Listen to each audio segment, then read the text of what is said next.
네, 안녕하세요. 백설구는 남자 킬리만입니다. 오늘은 2020년 2월 7일 오후 1시 36분입니다. 자, 2020년 2월 7일 13시 28분 이전 뉴스들을 기준으로 해서 어떤 뉴스들이 나와 있는지 한번 확인을 해보도록 하겠습니다. 암호화폐 거래 플랫폼 이토로의 공동 창업자가 이렇게 이야기했습니다. 워런 버핏이 저스틴 성과 만났지만은 이것은 비트코인의 가치를 인정한 것은 아니다. 워런 버핏이 인정한 것은 블록체인의 잠재력과 가치이지 비트코인 자체가 아니라고 이야기를 했습니다. 자, 이렇게 워런 버핏과 저스틴 선은 1월 23일 날 이렇게 만찬을 가졌다고 합니다. 자, 작년 6월에 워런 버핏과 점심 식사 경매에서 역대 최고 점심 가격인 하나로 54억 원에 낙찰되었다고 하네요. 그리고 한 달 뒤에 7월 25일 날 버핏 회장과 식사 약속을 잡았으나 신장 결석 등의 이유로 식사를 연기했다고 합니다. 그 당시 중국 정부의 눈치를 보기 때문에 이게 연기가 되지 않았을까 하는 게 주변에서 뭐 이야기하는 거고, 본인은 그 당시 신장 결석을 이유로 해서 이때 식사 자리를 연기를 했었고, 1월 23일 날 이렇게 저녁 식사를 가졌다고 뭐 이렇게 트윗을 했네요. 그리고 이날 식사 자리에서 버핏 회장에게 6천만 원어치의 비트코인하고 트론을 선물했다고 합니다. 자, 저스틴 선의 이야기에 의하면은 버핏 회장과 비트코인, 그리고 테슬라, 그리고 트론 등에 관한 이야기를 나누었다고 합니다. 자, 워런 버핏의 이 점심 경매 같은 경우는 지난 2000년부터 시작이 되고 있고요. 그리고 경매로 모금한 자금 자체는 전부 다 이제 가난한 사람들을 위해서 그렇게 사용을 하고 있고요. 그리고 저스틴 선은 자금을 많이 가지고 있기 때문에 이 돈을 이용해서 이 경매에 낙찰이 된 거죠. 자, 그래서 이 점심 식사 자체가 워런 버핏 자체가 암호화폐 쪽을 지지해서 이루어진 자리는 아니다. 그게 이제 팩트이고요.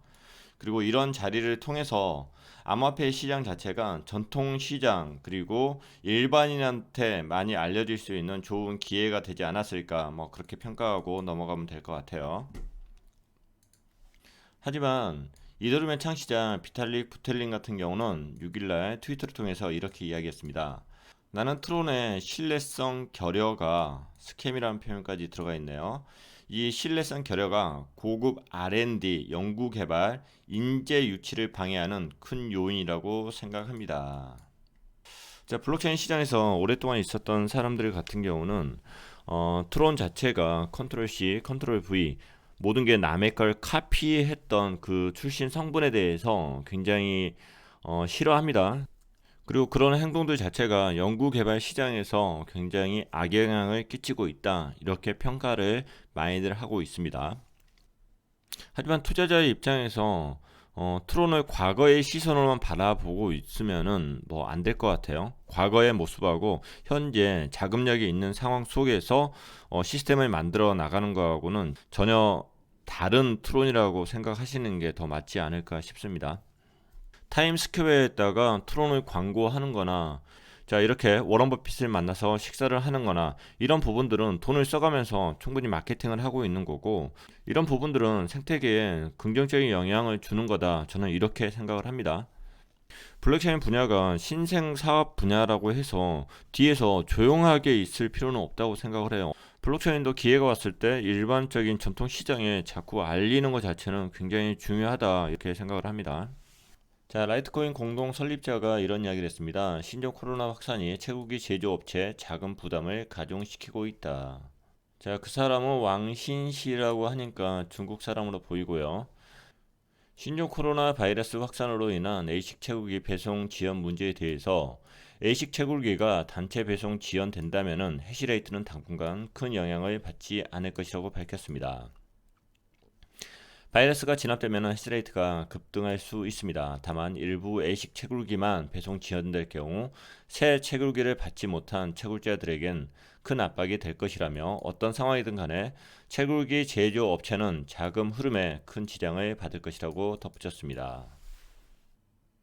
일단 A식 같은 경우는 여기를 만드는 데가 우지한이가 있는 비트메인이죠. 현재 비트메인 같은 경우는 자금난이 좀 있는 걸로 보여요. 그래서 직원들 같은 경우도 정리해고를 상당수 했죠. 그것이 이제 반감기를 대비하는 거일 수도 있고 현재 자체의 자금난이 심각할 수도 있는 부분들이고요. 자, 반감기를 앞두고 저는 이런 가설을 세웠었죠. 자, 채굴 입장에서는 반감기가 되면은 보상으로 받는 비트코인이 절반으로 줄어듭니다. 그래서 손익비가 맞기 위해서는 비트코인의 가격이 무조건 2배는 올라야 된다. 그래야지만이 채굴풀이 유지가 될 수 있는 거고 비트코인 생태계가 유지가 될 수 있다. 이렇게 이제 생각을 하는 거고요.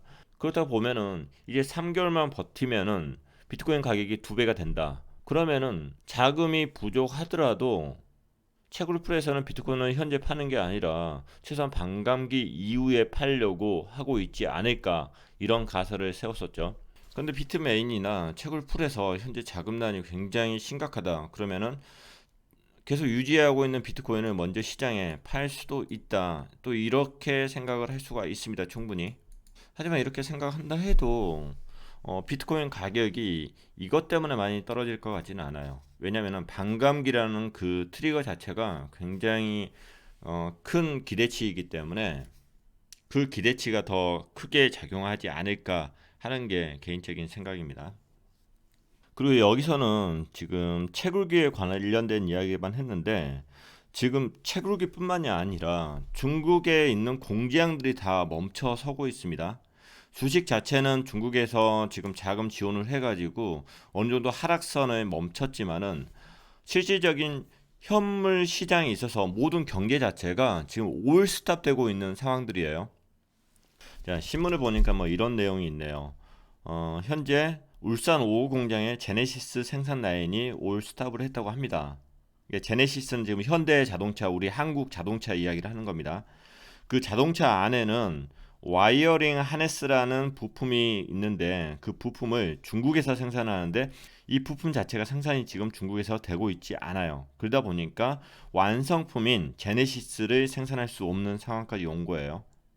자, 중국에서 부품이 생산되지 않아서 현대 자동차가 이렇게 라인을 멈추고 기아 자동차도 지금 상황이 비슷하다고 하고요. 그리고 LG 디스플레이도 중국 엔타이에 소재한 모듈 공장을 오는 9일까지 가동을 중단하고 난징 모듈 공장은 지난 주말부터 임시 휴업을 했다고 합니다. 그래서 현재 코로나 바이러스 자체가 경제 쪽에 악영향을 미치고 있는 게 팩트이고 그래서 안전 자산 쪽으로 사람들이 더 많이 관심을 갖는 게 지금 현재의 상황이지 않나 싶습니다. 지금 거래소 코인뿐만 아니라 전체적인 코인 자체가 현재 상승세로 가고 있는 게 맞아요. 저는 개인적으로 거래소들 코인 자체를 그렇게 좋은 코인이라고 생각지 않습니다. 거래소에서 자금을 확보하기 위한 그런 용도라고 생각을 합니다. 그리고 이 거래소 코인들 자체가 대부분 가격 상승한 이후에 전부 다 이제 터는 형태로 갔는데 이 바닥에서 지금 현재 가격대들이 움직이고 있다. 자, 이런 모습을 봤을 때는 비트코인이나 메이저 알트코인뿐만 아니라 지금 각 코인들 자체에서도 시장이 좋아지면은 본인들이 자금을 확보를 하기 위해서 자체적으로 펌핑하는 일들이 더 생기지 않을까 뭐 이렇게 생각을 해볼 수 있을 것 같아요.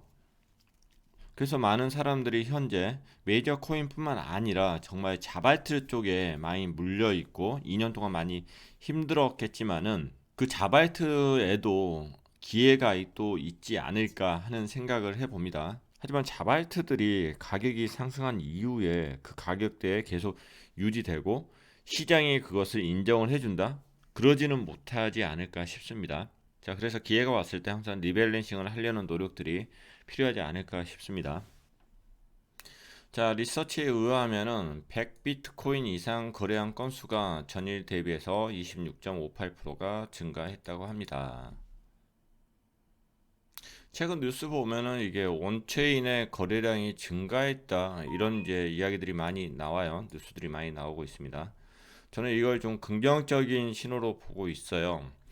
어, 전에도 말씀드렸듯이 6,000불에서 7,000불 사이에서 비트코인들이 개인 지갑으로 많이 들어간 이후에 이것들이 나오고 있지 않다 이런 말씀을 드렸었는데 지금 한 10,000불 정도 선까지 이제 올라왔죠. 아직까지 10,000불은 안 됐지만은 지금 10,000불 정도 선까지 지금 올라와 있는 상황인 거고 자, 여기에서 손바뀜이 좀 있지 않나 뭐 이런 생각도 해봅니다. 물론 근거는 없어요. 그래서 여기서 만약 손바뀜이 있다고 하면은 여기에 또 다른 지지선들이 하나 형성되고 있는 그 과정들이라고 볼 수 있을 것 같아요. 자, 그래서 비트코인이 이렇게 원체인 상에서 거래가 이렇게 되고 있다, 트랜잭션이 일어나고 있다, 이것은 저는 개인적으로 긍정적인 신호로 보고 있습니다. 자, 이것이 손바뀜이다 아니다 그런 근거는 없습니다. 그냥 이렇게 가설을 하나 세우고 넘어가는 거고, 뭐 다음에 뉴스가 나와서 이런 현상인들이 어떤 이유 때문이다 이렇게 뭐 나온다고 하면은 그때 가서 제 가설을 바꾸면 되는 거예요. 자, 미 재무부에서 이렇게 이야기했네요. 디지털 자산에 관련해서 주요 국가 당국들은 규제가 시급하다. 미 재무부 최근 보고서를 통해서 이렇게 이야기했습니다. 글로벌 디지털 자산 남용 문제가 심각해지고 있습니다. 설사 미국 내에서 이에 대한 규제 틀이 만들어진다 할지라도 기타 주요 국가 공조가 이루어지지 않는다면 디지털 자산을 악용한 국제 범죄를 효과적으로 방지할 수 없습니다. 이는 기존 금융 시스템에 심각한 위협을 가져다 주고 있습니다. 맞는 이야기했죠. 맞는 이야기인데 뭐 특별한 이야기는 아니에요. 자, 국제 범죄를 효과적으로 방지할 수 없다. 이 부분 자체가 하고 있는 게 FATF에서 지금 하고 있는 부분들이기 때문에 새로운 이야기가 아니고, 그리고 기존 금융 시스템에 심각한 위험을 가져다 준다. 그만큼 디지털 자산의 위상이 올라가고 있다. 이렇게 생각하시면 될 것 같습니다. 자, 블록온의 CEO 브래단 블루머가 이렇게 이야기를 했습니다. 미국이 블록체인 기술을 활용해서 세계 금융 시스템에 동력을 제공하고 있습니다. 이는 사회적 디지털 인프라가 새 시대를 여는 것이라고 말했으며, 멀티 유저 데이터베이스를 활용하는 모든 산업의 근간에 있어서 재구축을 촉진할 것이라고 전망했습니다. 자, 최근 들어와서 블록온에 관련된 기사들이 점점 나오기 시작을 합니다. 그리고 이제 보이스가 나오면 블록온 쪽에서 보이스에 많은 글들을 올리겠죠. 그리고 블록체인에 관련된 사람들이 보이스를 많이 사용을 할 겁니다. 그렇게 하도록 또 블록온이 많이 유도를 할 거고요. 자, 그러다 보면은 블록온에 관련된 뉴스들이 보이스가 나온 이후에 더 많이 나오지 않을까 이렇게 생각을 할 수 있겠죠. 자, 국내 포스텍 포항공대에서 국내 최초로 블록체인 졸업장을 발급했다고 합니다. 자, 이날 졸업하는 학사, 석사, 박사 졸업생 828명 전원에게 블록체인 학위를 발급하기로 했습니다. 포스텍 블록체인 졸업장은 동문 벤처 기업이자 국내 대표 블록체인 기업인 아이콘 루프에서 개발한 블록체인 증명서 발급 서비스 브루프를 통해서 제공된다고 합니다. 해외에서는 미국 MIT가 시범 도입한 바가 있지만은 국내 대학 가운데서는 블록체인 졸업장을 발급한 것은 포항공대가 처음이라고 합니다. 자, 블록체인 설명할 때 이 학위에 관련된 뭐 비유를 많이들 드는 것 같아요. 블록원의 댄 라이머가 국회의사당 기조연설할 때도 이런 표현을 했습니다. 대학 같은 경우 성적증명서 사본을 받으려고 하면은 이것을 뭐 우편으로 전송을 해야 되는데, 블록체인을 사용하면은 그 트랜잭션이 있기 때문에 학위를 어디서나 증명을 할 수 있다. 이런 부분이죠. 그러니까 학위나 뭐 이런 거 자체를 출력을 해가지고 제출을 하면은 요즘에 하도 기술이 좋아가지고 포토샵으로 도장 다 까가지고 이것을 제출을 하기도 하잖아요. 근데 블록체인을 도입하면은 그럴 이유가 없다는 거죠. 제출하고 나서 트랜잭션만 확인하면은 그 대학에서 이게 지급이 된 건지 안 된 건지 이 요청 기관에서도 바로바로 확인이 가능하다는 겁니다. 그래서 블록체인 졸업장이 일반화가 된다고 하면은 증명서는 전부 다 블록체인화 할 수 있지 않을까 싶어요.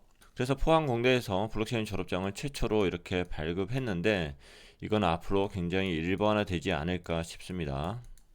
자, 나스닥 거래소 전 부회장님이 이렇게 이야기했습니다. 증권과 신탁, 결제 업체들은 블록체인을 적극 수용해야 한다. 나스닥 거래소 전 부회장인 데이빗 웨일드가 최근 인터뷰를 통해서 이렇게 이야기했습니다. 기존 증권 신탁 및 결제 업체가 토큰이나 블록체인 애플리케이션에 대체되지 않으려면 블록체인을 적극 수용해야 합니다. 특히 사금융 기업들은 블록체인과 스마트 컨트랙트로 토큰 거래와 결제를 실현하고 거래 속도 및 비용 문제도 대폭 개선할 수 있습니다. 적절한 업계 규제가 필요한 시점입니다. 시장 컨센서스만 만들어진다면 금융업 더 많은 토큰과 블록체인 활용 사례를 만들고 업계 전반에 업그레이드를 이룰 수 있을 것이라고 덧붙였습니다. 매우 일반적인 이야기인데 이 이야기가 중요한 이유는 나스닥 거래소에 있었던 분이 이렇게 이야기했다는 거예요. 블록체인 업계에 있는 사람이 이야기한 게 아니라 현재 금융 전통 시장에 있었던 사람이 이렇게 발언했다는 것 자체가 중요한 겁니다. 자, 아이콘 루프하고 구인구직 매칭 플랫폼 사람인 이 회사가 업무 협약을 했다고 합니다. 자, 아이콘 루프는 아까 포항공대에서 졸업증명서를 블록체인으로 발급해준 그 회사를 이야기를 하는 거고요. 그 회사에서 지금 이렇게 또 마케팅을 했네요. 자, 재증명 위변조 방지를 위해서 이렇게 구인구직 매칭 플랫폼하고 이렇게 업무 제약을 했습니다. 블록체인 기술 기반 디지털 아이디 생태계 구축 및 공동 사업 추진을 위한 업무 협약을 체결했다고 합니다. 자, 양사는 블록체인 기술을 활용한 재증명 위변조 방지 서비스 활용과 블록체인 관련 서비스 등의 분야에서 협력하기로 했습니다. 아이콘 루프는 블록체인 기반의 신분증이라 할 수 있는 분산 아이디, DID 플랫폼을 운영하는 업체입니다. 자, 앞으로 DID에 관련된 이야기들은 계속 많이 나올 거예요. 현재 핸드폰 업체들, SK, LG 여기에서도 DID 전부 다 준비를 하고 있고 삼성에서도 전부 다 준비를 하고 있고요.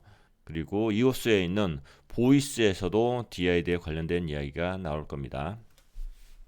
자, 탈중앙화 아이디 시장에서 과연 누가 선두를 차지할지 그것은 지켜보도록 하겠습니다.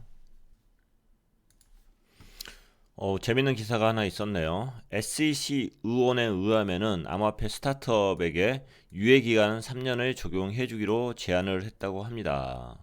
결정 난 건 아니지만. 자, 어떤 내용인지 한번 보도록 할게요. 크립토맘이라고 불리우는 미국 증권거래위원회 SEC에 있는 헤스터 피어스 의원이 암호화폐 스타트업에서 최초 토큰 판매 이후에 SEC의 하위 테스트를 포함한 증권평가를 통과할 수 있도록 3년간의 유예기간을 적용해야 한다고 제안했습니다. 미국 증권법을 어기지 않고 합법적으로 운영한 암호화폐 프로젝트들이 성공하기를 원합니다. 자, 2016년도에 이더리움에 있어서 이더리움 다오 사태가 있었죠. 해킹이 됐었고 그 돈들이 공중에 이제 없어지고 그러면서 이제 SEC에서는 더 다오 보고서를 이제 작성을 하면서 ICO 건들을 전부 다 이제 태클을 걸기를 시작합니다. 그래서 현재까지 수많은 ICO를 한 블록체인 기업들 자체가 SEC하고 이제 법적인 이제 문제들이 있죠. 그리고 상당수의 기업들은 이제 벌금을 내고 그 면책을 받은 이제 상황들이고요. 그리고 이번에 피어스 의원이 크립토 토큰 판매에 대해서 3년간의 유예 기간을 두자 이런 이제 제안을 한 겁니다. 제안을 결정이 이렇게 된 게 아니고요. 어찌됐든 SEC 쪽에서 이런 제안이 오고 간다 이런 부분들은 암호화폐 쪽에 좀 긍정적인 부분이지 않을까 이렇게 생각을 할 수 있을 것 같고요. 그리고 암호화폐 쪽에서는 현재 SEC 위원장이 클레이튼인데 임기가 5년이에요. 2016년도에 아니다. 2017년도에 임명을 받았으니까 임기가 5년이면은 2022년도에 이제 위원장이 바뀝니다. 그래서 암호화폐 업계 쪽에서 SEC 위원장으로 밀고 있는 사람이 바로 이 피어스 이분이십니다.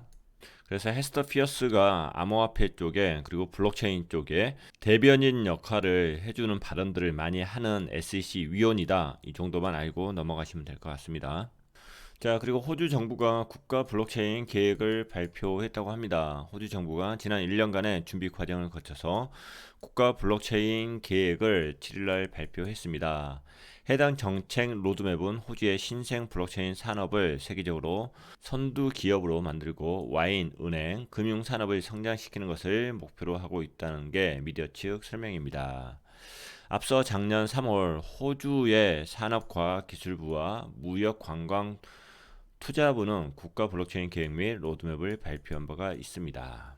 자, 정부 차원에서 블록체인 로드맵들이 나오기 시작을 하고 있습니다. 이것은 한국도 똑같이 이러고 있고요.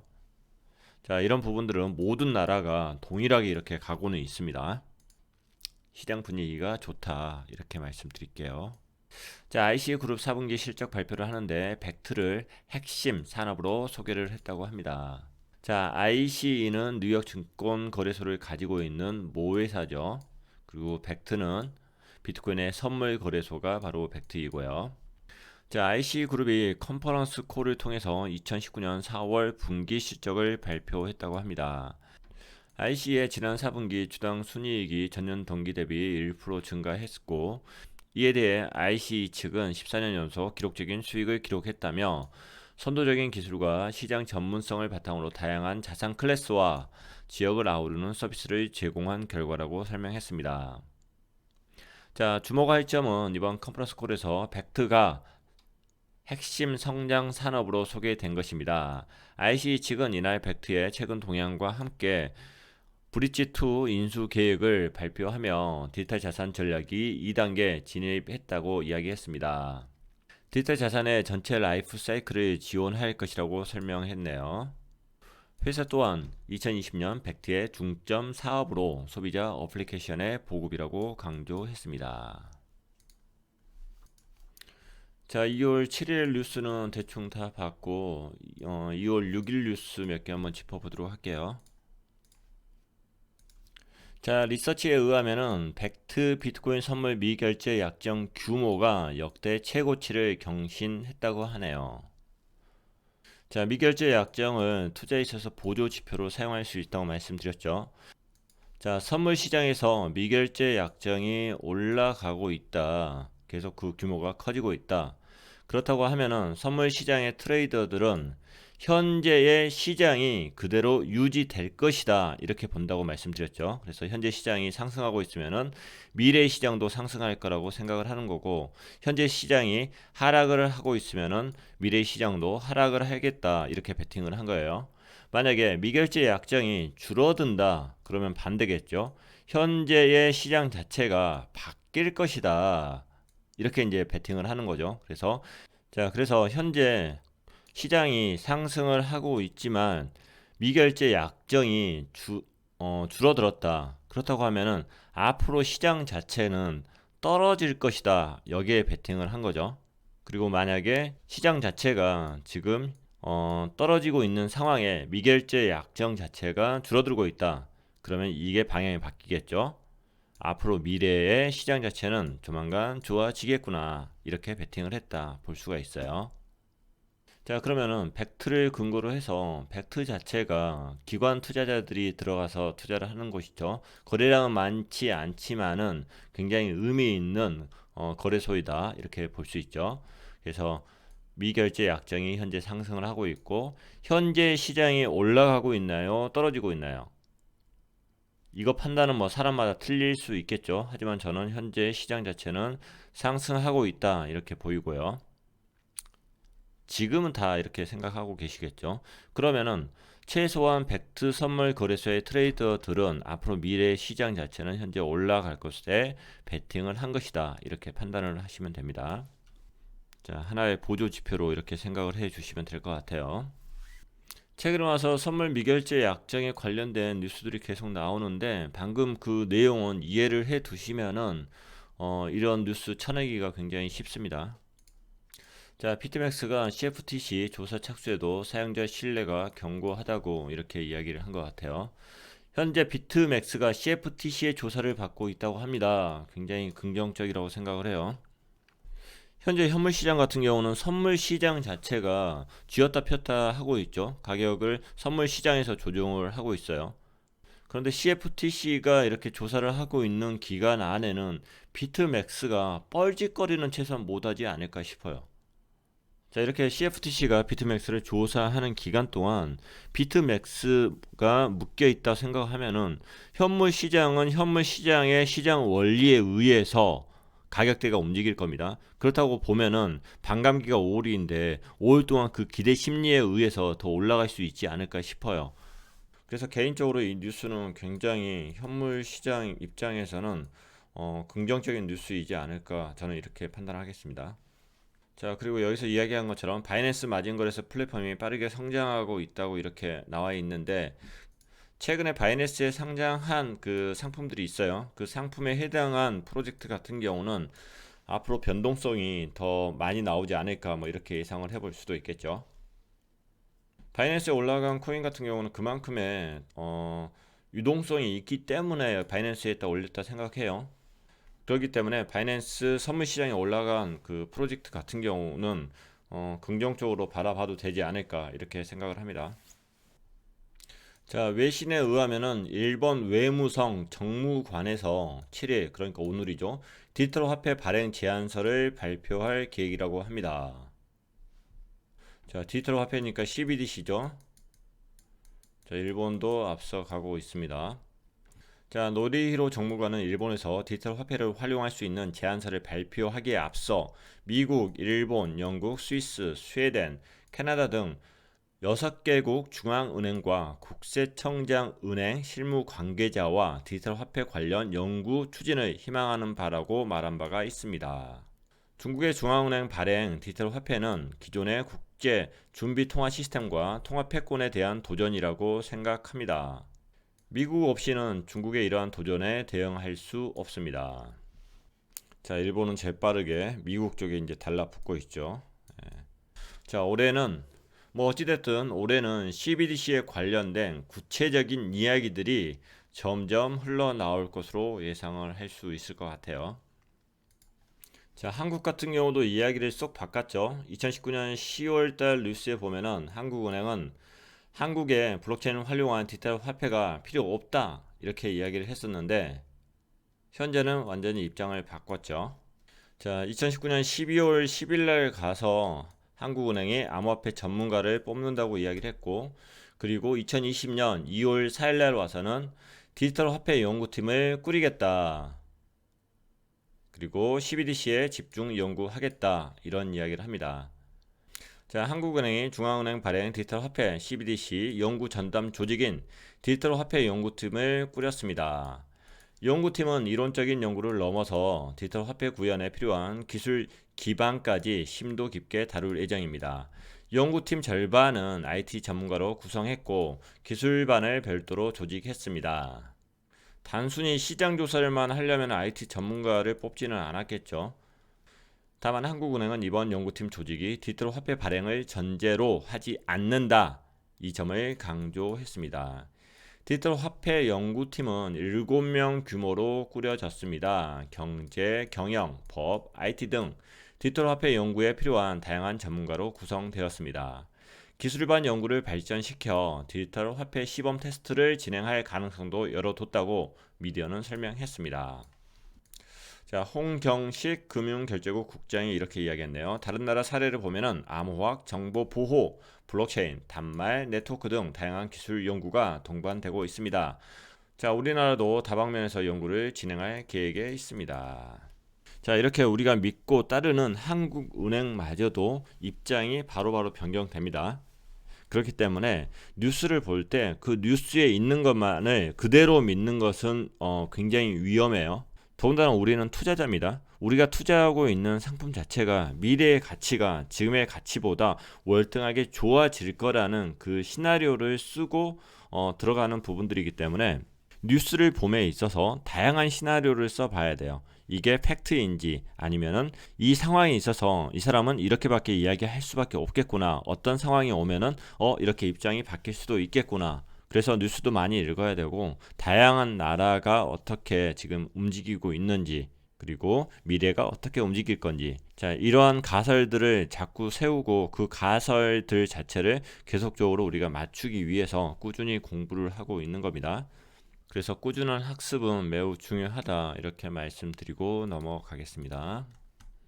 자, 끝까지 방송 들어주셔서 감사합니다. 오늘 하루도 모두가 행복하시기를 바라겠습니다. 감사합니다.